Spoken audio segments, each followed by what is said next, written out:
যারা জাহান্নামে যাবে মুসলমান কারা? জবাব দেন ভাই। মুসলমান জাহান্নামে যাবে, ফেরেশতা জিজ্ঞাসা করবে কেন আসলে?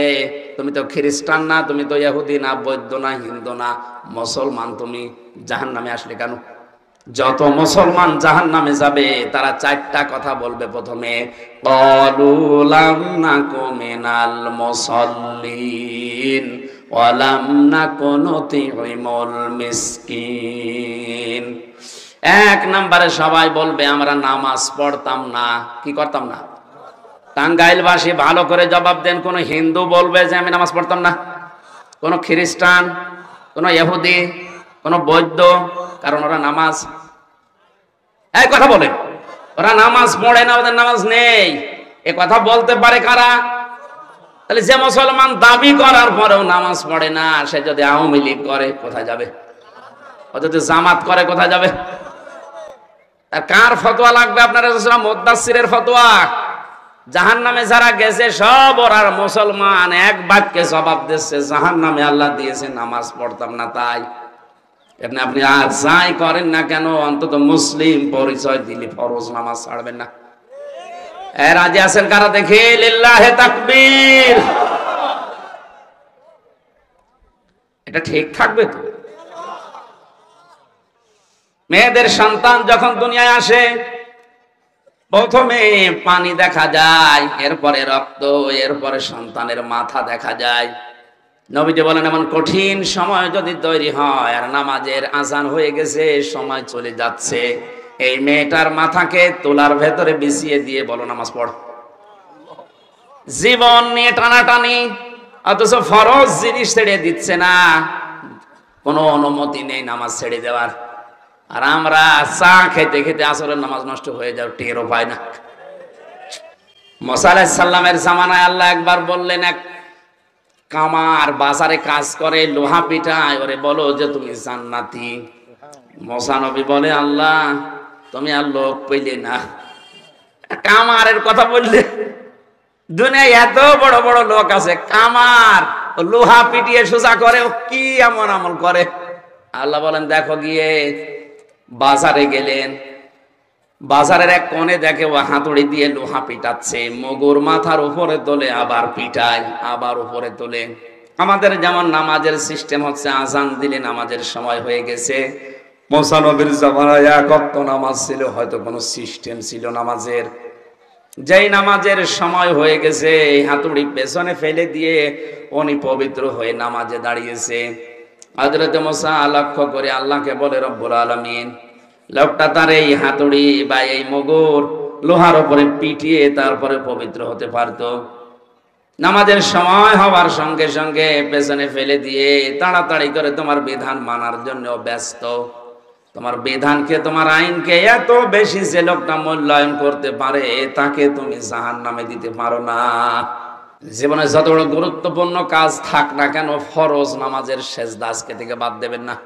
কারণ কেউ যদি ফরজ নামাজ ছেড়ে দেয়, আল্লাহ বলেন ওর দায়িত্ব আমি ছেড়ে দিলাম, যা।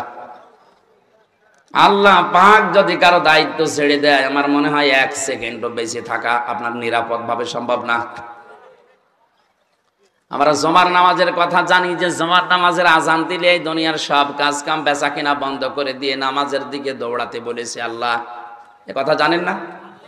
জমার দিনেই তো এই আয়াত পড়া হয়, জানো দিয়ালিস সালাতি মিন ইয়াউমিল জুমআতি ফাসআউ ইলা যিকিরিল্লাহি ওয়া দারুল বাই'। যখন জমার দিন আজান দেওয়া হয়, সব কাজ কাম বন্ধ করে দিয়ে তাড়াতাড়ি দৌড়াও নামাজের দিকে। কেন এই আয়াতটা দিলেন? আল্লাহ বলেন যালিকুম খায়রুল লাকুম, এইটাই লাভজনক কাজ। অথচ আয়াতের সাথে বাস্তবের অনেক কিছু আমাদের চোখে মিলছে না। জমার নামাজের আজান দিয়ে শেষ পর্যন্ত কমপক্ষে 1-1.5 ঘন্টা সময় লেগে যায় শেষ করতে। ঠিক আছে কথা? আজান থেকে শুরু করে নামাজ পড়ে বের হওয়া প্রায় 2টা বেজে যায়, তার মানে 1-1.5 ঘন্টা সময় শেষ। অথচ আল্লাহ বলেন এটা লাভজনক কাজ। কেন বললেন এটা? বাস্তবে আমরা দেখি অনেক মানুষ 1-1.5 ঘন্টায় 5-7 লাখ টাকা কামাই করে এই দেশে আছে। কথা বলেন না কেন? তাও বৈধভাবে। ডাক্তার মতিয়ার রহমান উনি এক একটা সিজার করার সময়, অপারেশন করার সময় পিত্তথলির পাথরগুলো কম্পিউটারের মাধ্যমে বের করতে পারে 15 মিনিটে। 15 মিনিটে কমপক্ষে 1,20,000 টাকা করে নেয়। 1 ঘন্টায় যদি 4টা করে 5 লাখ। এই কথা বলেন কেন? আধা ঘন্টায় আরো 2টা করলে 7 লাখ। আল্লাহ বললেন এই 1.5 ঘন্টা নামাজ আদায় করলে তোর লাভ হবে। আমরা দেখছি না, ওর 1.5 ঘন্টা নামাজ না পড়ে অপারেশন করলে ওর 7 লাখ টাকা লাভ হচ্ছে। তাহলে আল্লাহর এই কথার সাথে বাস্তবের মিল নেই। এ কোরআন মিথ্যা। হ্যাঁ, আল্লাহ এটা দিয়েছেন কেন? এই কারণে দিয়েছে, কারণ নামাজ যে সমাজে নেই, নামাজ যে পরিবারে, যে রাষ্ট্রে নামাজ চলে না, নামাজের শিক্ষা নেই, ওখানে আপনি 1.5 ঘন্টায় 7 লাখ টাকা উপায় করবেন, ঠিক আছে, বৈধভাবেই। টাকাটা নিয়ে আপনি মনে করেন 2 কিলো দূরে আপনার বাড়ি যাওয়ার সময় ছিনতাইকারী, ডাকাত, সন্ত্রাসী, চাঁদাবাজ এরকম যারা আছে তাদের কবলে পড়ার সম্ভাবনা নেই। তারা যদি টাকা চায়, যদি দিতে না চান মেরেও ফেলতে পারে, তখন টাকাও যাবে, জানও যাবে। কিন্তু যে সমাজে নামাজ আছে, নামাজের শিক্ষা আছে, নামাজের শিক্ষা 4টা, ওই নামাজের শিক্ষাগুলো বাস্তব জীবনে যাদের আছে, ওই সমাজে 7 লাখ না 7 কোটি টাকা নিয়ে বাড়িতে গেলেও কেউ তাকাবে না। এই জন্য আল্লাহ বলেছেন এটা লাভজনক কাজ। কিন্তু সেই সিস্টেম আমরা তৈরি করতে পারিনি। এই জন্য রাতের বেলা বাড়িতে যাওয়া তো সোজা, তারপর ওনার পাহারা দেয় বলে বাঁচা যায়। রাতে আমরা 3টা জিনিস রাস্তাঘাটে দেখি। রাত যত গভীর হয় রাস্তায় 3টা জিনিস পাওয়া যায়। একটা হচ্ছে বক্তা, একটা কুত্তা, আর একটা পুলিশ। না, রাগ করার দরকার নেই, কারণ আমরা রাস্তায় থাকি। রাত গভীর হলে হয় দেখবেন কোনো বক্তার সাথে দেখা হবে, নাই পুলিশের সাথে, নাই কুত্তার সাথে। এই কথা বলছে না, ওনারা এই সিস্টেমটুকু পালন করছে, তাও নিরাপদে একটু যাওয়া যাচ্ছে। যদিও ও হাত গুটিয়ে বসে থাকতো।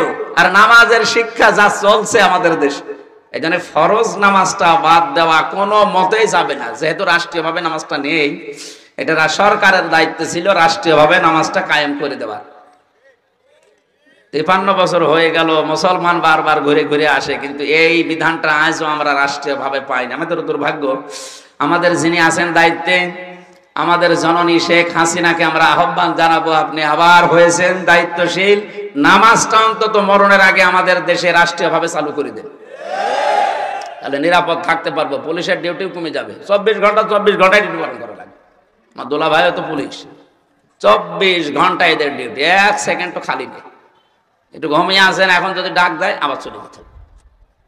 সম্মানিত ভাইরা, বাস্তবে নামাজের শিক্ষা এই জন্য দিয়েছিলেন। তাহলে মুসলমান দাবি করে যে নামাজ পড়ে না, ও যাবে কোথায়? এই ফতোয়া হামজার কার? ছাড়বেন নামাজ আর ছাড়বেন?